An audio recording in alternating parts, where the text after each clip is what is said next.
नमस्कार, your stocks देख रहे हैं आप। मैं हूं आपके साथ प्रशांत पांडे और मेरे साथ हैं मेरी सहयोगी आशीषाद वरयू।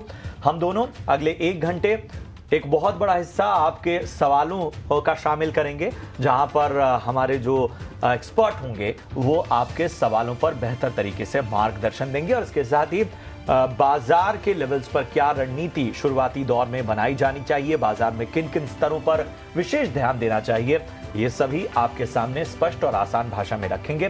लेकिन सबसे पहले वो तौर तरीके जान लीजिए जिसके जरिए आप हमारे साथ जुड़ सकते हैं, अपने सवाल हम तक पहुंचा सकते हैं। तो आपकी स्क्रीन के एक हिस्से में लगातार हम बता रहे हैं कि आप किस किस तरीके से अपना सवाल हम तक पहुंचा सकते हैं। तो योर स्टॉक्स में आप अपना सवाल भेजने के लिए या तो जो नंबर फ्लैश हो रहा है उस नंबर पर कॉल करके, व्हाट्सएप करके, मैसेज करके, ये 3 जरिया है जिसके जरिए आप अपने सवाल हम तक पहुंचा सकते हैं। वैसे आप सोशल मीडिया पर भी अपने सवाल हमें पोस्ट कर सकते हैं, यूट्यूब पर लाइव कमेंट करके भी आप अपने सवाल हम तक पहुंचा सकते हैं। लेकिन याद रखिए, आपके सवालों को हम तभी शामिल करेंगे, कुछ शर्तें हैं। शर्तें यह है कि बड़ा स्पष्ट हो आपका सवाल। पहले तो अपना और अपने शहर का नाम बताइए, किस स्टॉक पे आपका सवाल है वो बताइए, नजरिया क्या है आपका वो बताइए, और इसके साथ ही अगर आपका कोई और रणनीति चाहते हैं, कोई और सुझाव चाहते हैं तो उसको भी मेंशन कीजिए। इनमें से कोई भी जानकारी मिसिंग रही तो हम आपके सवालों को शामिल नहीं कर पाते हैं। और कई दर्शक हमसे शिकायत करते हैं कमेंट करके कि उनका सवाल नहीं लिया गया। तो याद रखिए कि आधी अधूरी जानकारी के आधार पर हमारे एक्सपर्ट आपको बेहतर नजरिया नहीं दे सकते। और एक और चीज होती है कि कई बार आप ऐसे स्टॉक्स पूछते हैं जो हमारे डेटाबेस में नहीं होते हैं या हमारे नियमों के से अलग जाकर उन स्टॉक्स का नाम होता है। तो उन सवालों को जिनको हम कवर नहीं करते, जिन शेयरों में हमारी कवरेज नहीं है, उन सवालों को भी हमें छोड़ना पड़ता है। तो ये वजह है जिसकी वजह से कई बार हमें कुछ सवालों से किनारा करना पड़ता है। चलिए आगे बढ़ूं इसके पहले मैं अपने साथ अपने खास एक्सपर्ट को जोड़ता हूं। हमारे साथ आज जुड़ रहे हैं जेएम फाइनेंशियल सर्विसेज के senior vice president Akshay Bhagwat साहब, और हमारे साथ हैं जियोजीत फाइनेंशियल सर्विसेज के senior vice president Gaurang Shah sir. Gaurang sir, Akshay, आप दोनों का बहुत बहुत स्वागत। और अच्छा लग रहा है आज की इस अच्छे माहौल में आप दोनों के साथ शुरुआत करना। जरा मैं बाजार का मूड माहौल अपने दर्शकों के सामने एक ब्यौरा रख देता हूं। तो निफ्टी में लगातार तीसरे दिन मजबूती तो है, लेकिन अभी भी एक तरह से फ्लैटिश कारोबार, हल्की बढ़त के साथ 25,050 के पार इस वक्त निफ्टी जाता हुआ। बैंक निफ्टी में निचले स्तरों से अच्छा सुधार देखने को मिला है और उसका इंपैक्ट हम खासतौर पे देख भी रहे हैं। अब निफ्टी 50 गेनर्स की अगर हम बात करें तो आज देखिए बजाज ऑटो सबसे टॉप पर 3.5% की तेजी यहां पर देखने को मिल रही है। क्रूड की बेचैनी जो है एक तरफ पॉजिटिव रुझान दे रही है पेंट शेयरों पे, तो वहीं ऑयल एंड गैस शेयरों पर कहीं ना कहीं उसका दबाव हमें देखने को मिल रहा है। एशियन पेंट आज निफ्टी 50 गेनर्स की सूची में 2.25% के करीब तेजी। सन फार्मा में आज 1% से ज्यादा की तेजी नजर आ रही है। आईटीसी देखिए 1% से ज्यादा ऊपर। HUL भी आज 1% से ज्यादा भागा हुआ। डॉक्टर रेड्डीज, सिप्ला, ब्रिटानिया जैसे स्टॉक्स जो हैं वो भी आज हरे निशान में कारोबार करते हुए नजर आ रहे हैं। निफ्टी 50 लूजर्स की लिस्ट देखते हैं। टाटा मोटर्स, जी हाँ, ब्रोकरेज की जो नेगेटिव रिपोर्ट आई है उसके बाद टाटा मोटर्स में हम दबाव साफ तौर पर देख रहे हैं। 5.5% नीचे ये स्टॉक, जबकि कल खासतौर पे जो ब्रोकरेज की बेहतर रिपोर्ट और कुछ और खबरों की वजह से टाटा मोटर्स में तेजी देखने को मिली थी। जैसा मैंने पहले भी कहा, दबाव आज ऑयल मार्केटिंग कंपनियों पे है। ओएनजीसी देखिए 2.25% नीचे। मेटल स्टॉक्स में हिंडाल्को आज निफ्टी 50 लूजर्स की लिस्ट में है। हिंडाल्को आज 1.5% नीचे है। इसके अलावा आईटी स्टॉक्स से मुनाफा वसूली कल शानदार तेजी देखने को मिली थी। अब जो है मुनाफा वसूली विप्रो लगभग 1% नीचे, एलटीआई माइंट्री 0.5% गिरा हुआ है। इंश्योरेंस स्टॉक्स में देखें तो एचडीएफसी लाइफ एक बार फिर यहां पर दबाव नजर आता हुआ। बीपीसीएल भी आज टूटता हुआ दिख रहा है। एडवांस डिक्लाइन रेशियो आपके सामने रखते हैं जो अच्छे स्टॉक स्पेसिफिक एक्शन के संकेत दे रहा है। 1414 स्टॉक इस वक्त ऐसे हैं जो कि हरे निशान में कारोबार कर रहे हैं। 1038 शेयर ऐसे हैं जो कि आज लाल निशान में कारोबार करते हुए नजर आ रहे हैं। चलिए अक्षय, मैं आपके पास आना चाहूंगा। बाजार में सबसे अच्छी बात जो मुझे पिछले कुछ दिन से नजर आ रही है, और कुछ दिन से नहीं, अगर हम देखें, एक लगातार जो बाजार ने बार बार अपने अहम रेजिस्टेंस पर चोट की है और उसको बार बार तोड़ने की कोशिश की है। बहुत, अगर हम रेशियो देखें तो ज्यादातर मौके ऐसे आए हैं जब उस रेजिस्टेंस को तोड़ने में कामयाब भी रहा है। अब जाहिर सी बात है, यहां से बाजार की रणनीति अहम हो जाती है। इंडेक्स लेवल पर किन किन लेवल्स पर नजर रखनी चाहिए? Good morning Prashant ji. तो अब बाजार में अगर गए कुछ ट्रेडिंग सेशंस में एक्टिविटी देखे तो चौपी से रेंज बाउंड बाजार है। और सितंबर महीने का अगर आप डेरिवेटिव या ऑप्शन सेगमेंट में ओपन इंटरेस्ट की प्लेसमेंट देखें तो 25,000 के कॉल और पुट दोनों में एक ही स्तर पे काफी सिग्निफिकेंट ओपन इंटरेस्ट का बिल्डअप है। तो ओवरऑल इसका मीनिंग होता है कि जो जो मार्केट है शायद यही रेंज में कंटिन्यू हो, जहां पे अपसाइड आपका जो रेंज का अपर बैंड है वो 25,300 का हो और नीचे में 24,800 का सपोर्ट हो। और यहाँ पे डायरेक्शनलेस और चॉपी मूवमेंट कंटिन्यू होगा, क्योंकि मार्केट अभी फेड इवेंट को भी बहुत बारीकी से देख रहा है जो 18 सितंबर को है। तो उसके चलते मुझे नहीं लगता है कि कोई मेजर मूव तब तक मार्केट में आपको दिखेगा। और ये जो पिवोटल पॉइंट है 25,000 उसके प्लस माइनस 150 पॉइंट का मूव बाजार में चलता रहेगा। तो अगर इसको आपको अगले एक हफ्ते भर के लिए ट्रेड करना है तो यहाँ पे भी करंट रेट पे भी मैं मान रहा हूँ कि एक थोड़ा सा उछाल जरूर आपको दिख सकता है 25,200 से 25,250। तो बाय कर सकते हैं निफ्टी। और हल्की सी अगर आपको डिप भी मिलती है 24,950, वहां पे आप री एंटर कर सकते हैं। ओवरऑल जैसे मैंने कहा छोटे टारगेट से आपको ट्रेड करना है ये नेक्स्ट 1 वीक या अगले 10 दिन के लिए। पर एक range bound to choppy scenario का जो दौर है वो कंटिन्यू होगा, ये मेरा मानना है। बिल्कुल, तो ये तो राय है इंडेक्स लेवल पर। हमारे दर्शकों ने कुछ सवाल भेजे हैं, उस पर फोकस करते हैं। पराग दामले अब हमारे साथ फोन लाइन पर जुड़ चुके हैं। पराग, बताएं कौन से स्टॉक पर राय लेना चाहेंगे? कैनरा बैंक के 4,000 शेयर हैं। अब ये शेयर कंटिन्यूअसली गिरता जा रहा है। ओके, और कितने समय तक होल्ड कर सकते हैं आप? मैं 2-3 साल भी होल्ड कर सकता हूँ, वहां पे कोई टाइम लिमिट नहीं है। ओके। लेकिन हम पी देख रहे थे और बेसिकली जो कहने का मतलब जो इनके नॉन परफॉर्मिंग एसेट्स हैं एनपीएस, ओके। ये भी कंटिन्यूअसली घट रहे हैं और किसी भी प्राइवेट बैंक के मुकाबले करीब करीब सेम ही है। तो ये क्यों घट रहा है और कब तक ऐसा चलेगा? ठीक है, तो एनपीएस घट रहे हैं, उसके बावजूद स्टॉक में गिरावट दिखी है, ऐसा आपका मानना है। गौरव, कैनरा बैंक पर क्या राय रहेगी फंडामेंटल्स पर? पीएसयूज में अच्छी तेजी दिखी है, लेकिन कैनरा बैंक 116 रुपए प्रति शेयर के दाम पर उन्होंने स्टॉक खरीदा है। धन्यवाद आपका इस मंच पर आमंत्रित करने के लिए। सभी को प्रणाम और शुभ प्रभात हमारे तरफ से।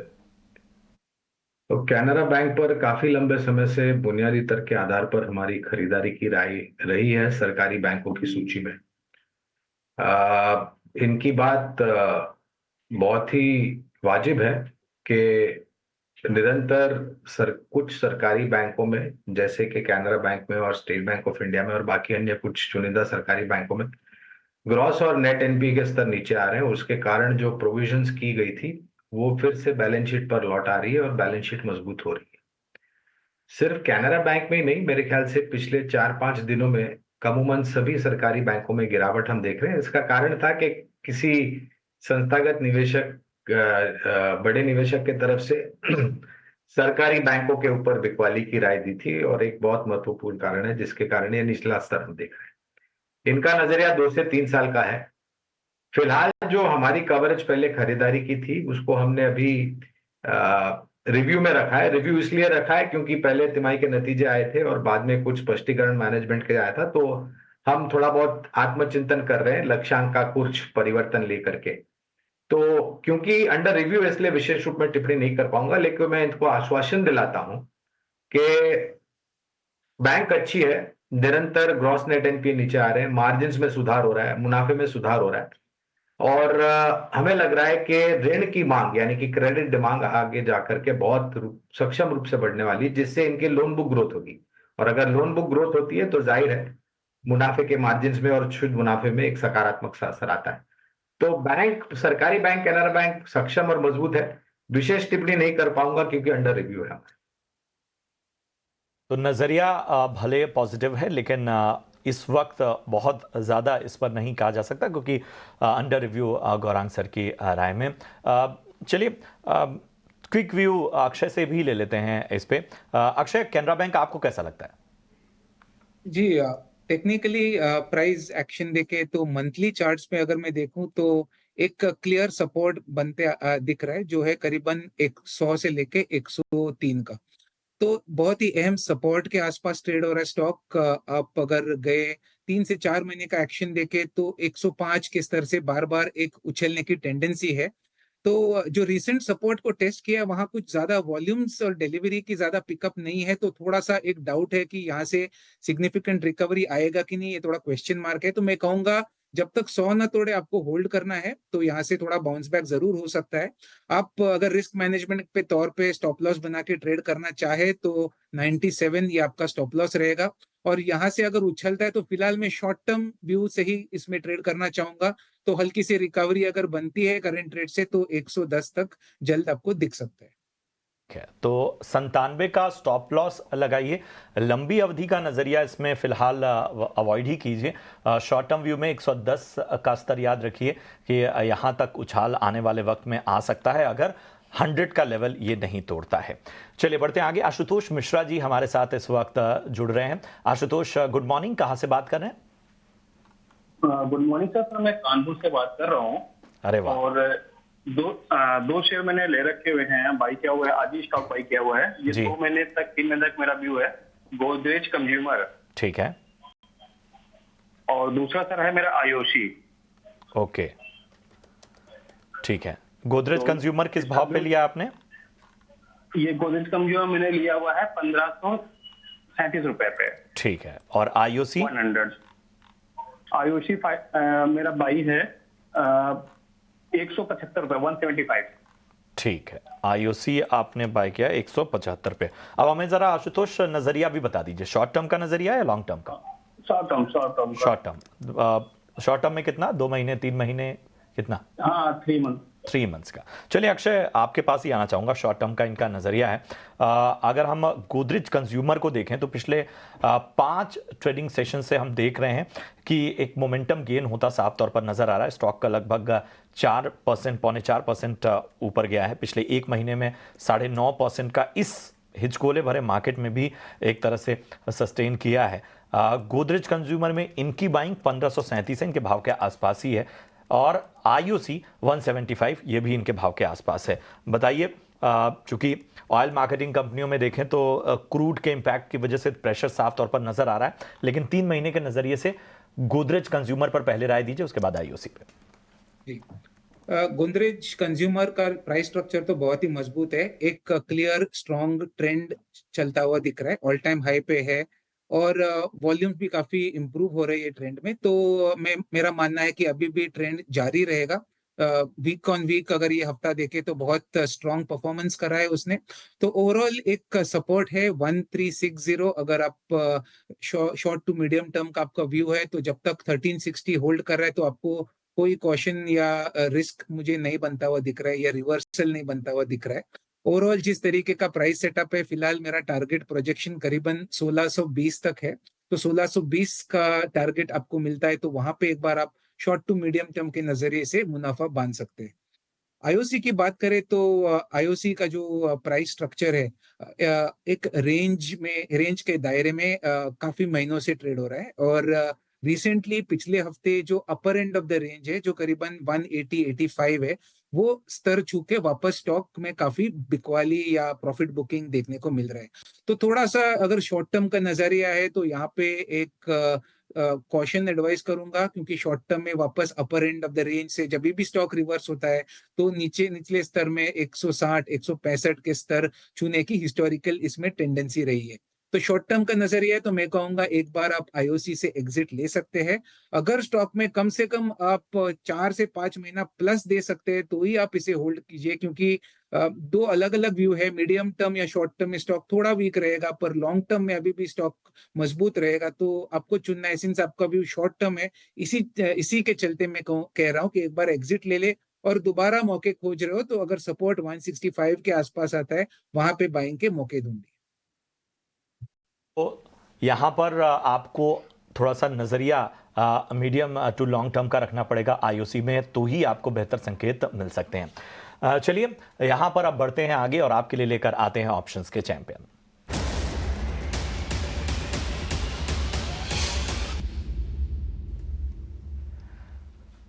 और हमारे साथ आज निर्मल बंक के अमित भुप्तानी साहब जुड़ चुके हैं। Amit ji, good morning. बताइए आज ऑप्शन की रणनीति क्या होगी? Good morning. ओवरऑल हम देखें तो जो सेक्टर हम यहाँ से देखने आ रहे हैं कि जो निफ्टी को सपोर्ट करते हुए देखने मिल रहा है, ओवरऑल मार्केट को सपोर्ट करते हुए देखने मिल रहा है, वो एफएमसीजी पैक का कम्प्लीटली हम यहाँ से ओआई की पोजीशन देखें तो बिलो द एवरेज ओआई की पोजीशन चलती हुई देखने मिल रही है, जिससे हमें पता चल रहा है कि यहाँ से ओआई की पोजीशन बहुत ही बाकी है यहाँ से अपसाइड में स्ट्रेच करने के लिए। और मोमेंटम भी हम देखें तो सारे के सारे एफएमसीजी पैक में अच्छा खासा बना हुआ है। तो यहाँ से आज का जो रिकमेंडेशन रहेगा वो आईटी से भी हम देखें यहाँ से तो बिलो द एवरेज ओआई की पोजीशन ट्रेड करते हुए देखने मिल रही है। 1.1 सीआर के आसपास की यहाँ से एवरेज ओआई की पोजीशन ट्रेड करते हुए देखने मिल रही है। सो मुझे लग रहा है यहाँ से स्ट्रेंथ है अपसाइड में काउंटर को मोमेंटम पिकअप करने के लिए। काउंटर जैसे ही 520 के ऊपर क्लोजिंग दे रहा है, उसके बाद यहाँ से मोमेंटम स्ट्रेच होगा 536 से 570 के लेवल के लिए।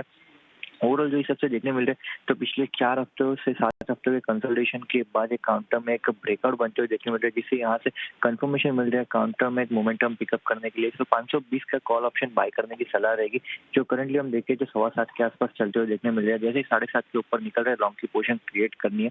इसका लॉट साइज 1600 का है, डाउन साइड में 4 का स्टॉप लॉस रहेगा और अपसाइड में 15 का टारगेट रहेगा। अगर लॉस के हिसाब से हम पकड़े यहाँ से स्टॉप लॉस के हिसाब से तो 500-600 का मैक्सिमम आपका लॉस हो सकता है और अपसाइड में रिवॉर्ड के हिसाब से आपका मैक्सिमम प्रॉफिट यहाँ से 12,000 का हो सकता है, जो हिसाब से 15 का टारगेट है वो हिसाब से देंगे। अमित आपका तो आईटीसी पर 520 की कॉल आपको, जो कि 7.25 रुपए पे फिलहाल है, 7.5 के पास ऊपर जाती है तो आपको सितंबर सीरीज की खरीदनी है। लक्ष्य 15 का, स्टॉप लॉस 4 रुपए का, अधिकतम मुनाफा 12,000 तक का, अधिकतम नुकसान यहां पर 5,600 तक का हो सकता है। की बात करें तो दिन की ऊंचाई पर करीब 28 अंकों की तेजी के साथ 25,070 के पास निफ्टी पहुंच चुका है, तो काफी अच्छा प्रदर्शन, दिन के निचले स्तर से रिकवरी भी दिखाई दी है। हमारे अगले कॉलर अब हमारे साथ जुड़ चुके हैं। श्री शिवाय नमस्तुभ्यम, गुड मॉर्निंग। हमारे साथ जुड़ने के लिए शुक्रिया। बताएं कौन से स्टॉक पर राय लेना चाहेंगे? मैम ओएनजीसी है और इंजीनियर इंडिया। ओके, कौन से रेट पर आपने खरीदे हैं और कितने समय तक होल्ड कर सकते हैं? मैम 1 साल के लिए होल्ड करना है। 316 पे ओएनजीसी लिया है और इंजीनियर इंडिया 224 का। ओके, तो 1 साल का आपका टाइम होराइजन है। अक्षय, ओएनजीसी और इंजीनियर्स इंडिया दोनों के चार्ट्स कैसे हैं और 1 साल का उनका टाइम होराइजन है? जी, तो ओएनजीसी जो है, टेक्निकली ओएनजीसी ने 2 दिन पहले एक शॉर्ट टर्म सपोर्ट ब्रेक करा था जो करीबन 305 के आसपास था। तो उसके चलते आपको एक नेगेटिव टेक्निकल सेटअप देखने को मिल रहा है। और क्रूड ऑयल भी कहीं ना कहीं जिस तरीके का जो गिरावट देखने को मिला है, उसके चलते स्टॉक में काफी इफेक्ट आ रहा है। तो ओवरऑल अगर स्टॉक में मैं प्रेडिक्ट करूं कि कहाँ पे पॉसिबली स्टॉक में एक हल्का सा बॉटम या सपोर्ट बनता हुआ दिखे, वो लेवल रहेगा शायद 280 से 285 के आसपास।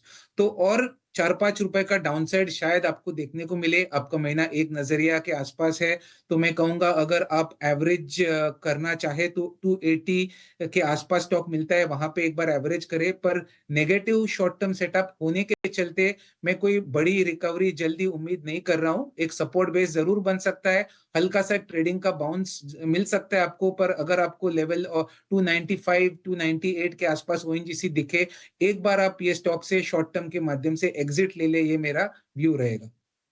इंजीनियर्स इंडिया की अगर यहाँ पे बात करें तो जो टेक्निकली मैं अभी इसका सेटअप देख रहा हूँ तो एक रेंज बाउंड सेटअप है। बाकी ब्रॉडर व्यू है कि वॉल्यूम्स कम होने के चलते ज्यादा कुछ एक्शनेबल नहीं दिख पा रहा है। 180 का एक सपोर्ट जोन है, तो होल्ड की स्ट्रेटेजी बनेगी। अभी तक कोई नेगेटिव संकेत नहीं दिख पा रहे मुझे प्राइस चार्ट पे।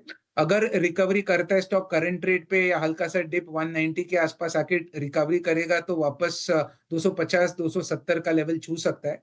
तो होल्ड करने की राय रखूंगा इंजीनियर्स इंडिया में। होल्ड करने की राय इंजीनियर्स इंडिया में इस वक्त आती हुई आपके बाकी स्टॉक पर भी अहम राय मिलती हुई। सार्थक खंडेलवाल ने व्हाट्सएप के जरिए अपना सवाल हम तक पहुंचाया है। पेटीएम पे राय जानना चाहते हैं। 134 शेयर इनके पास हैं और इन्होंने 1045 के स्तर पे पेटीएम में खरीदारी की हुई है। तो अच्छा खासा नुकसान जाहिर सी बात है होता हुआ, लेकिन हाल फिलहाल कुछ पॉजिटिव खबरों की वजह से हमने देखा कि पेटीएम ने फिर से मोमेंटम अगेन नज़र आया, क्योंकि जो सबसे बड़ा क्वेश्चन था जिस पे रोक लगाई गई थी पेमेंट सर्विसेज को लेकर, उसमें डाउनस्ट्रीम निवेश के लिए सरकार ने मंजूरी दे दी है। कंपनी ने यह भी कहा है कि वो पेमेंट एग्रीगेटर लाइसेंस यानी पीए लाइसेंस के लिए फिर से आवेदन करेगी। बहुत सारी पॉजिटिविटी की वजह से हम देख रहे हैं कि अगर पेटीएम को देखा तो आज भी देखिए लगभग 2.5% ये स्टॉक ऊपर, पिछले 5 ट्रेडिंग सेशंस में लगभग 8.5% की तेज़ी हम देख पाए हैं और पिछले एक महीने में 30% से ज़्यादा का उछाल हमने देखा है। लेकिन 1045 अभी भी बहुत दूर का स्तर है जहां पर इन्होंने बाइंग की हुई है। गौरांग सर, पेटीएम पे आपकी कवरेज हो तो ज़रा बताएं क्या राय बन रही है। तो प्रशांत जी, कवरेज तो है और मेरे ख्याल से इनका निवेश जब ये कंपनी का आईपीओ आया था और शायद लिस्टिंग हुई थी उसी के आसपास का था, लगता है, जो भाव पे इन्होंने खरीदारी की है। क्योंकि फिर जो लिस्टिंग हुई और नीचे के तरफ के दायरे देखे और जो विवाद की आप बात कर रहे थे, जो आरबीआई की तरफ से फटकार मिली थी, तो ये स्टॉक 350 तक गया था मेरे ख्याल से। अनिवार्य होता अगर तब कुछ एवरेज करते तो, लेकिन इन्होंने ऐसा किया नहीं है। और मौजूदा स्तर से भी अगर आप देखें तो इनके खरीद के बाहर करीबन 2 गुना के आसपास है। हमारी पहले तो बने रहने की राय है और हमें लग रहा है कि जो भी विवादित परिस्थिति थी और जो भी औपचारिक स्तर पर कदम उठाए थे उस वाद विवाद को ठीक करने के लिए थोड़ी बहुत स्पष्टता और स्थिरता अब आती हुई नजर आती है। ये भी ध्यान में रखें कि काफी कुछ उच्चतम स्तर पर जो अधिकारी थे उन्होंने इस्तीफे भी दिए हैं, तो उसका भी असर पचाना अभी बाकी है। पहले तो बने रहे, लेकिन अनिवार्य होगा कि अगर ये स्टॉक 600 या उसके नीचे आता है तो आप उस स्तर पर थोड़ी बहुत और खरीदारी करें। और ये इसलिए अनिवार्य होगा प्रशांत जी, क्योंकि इनकी खरीद के भाव को नीचे लाने की बहुत ही आवश्यकता है। यहां से अगर 2 गुना होना है तो आप एक अंदाजा लगा सकते हैं कि कंपनी को किस तरीके से मेहनत करनी पड़ेगी अपनी नतीजों को सुधारने के लिए। तो वो थोड़ी दूरदृष्टि की बात हो जाती है। तो अनिवार्य ये होगा, रणनीति ये होगी कि आप 600 के आसपास या उसके नीचे आता है तो और जोड़े, ताकि आपका खरीद का भाव नीचे आ जाए। तो एक अहम रणनीति आपको गौरांग सर ने सुझा दी, उस पर अमल कीजिए। थोड़ा सा चैलेंजिंग बहुत लॉन्ग टर्म के लिए आपके भाव के लिए है, लेकिन यहाँ पर आपको एक विशेष रणनीति के साथ आगे बढ़ना होगा। चलिए यहाँ पर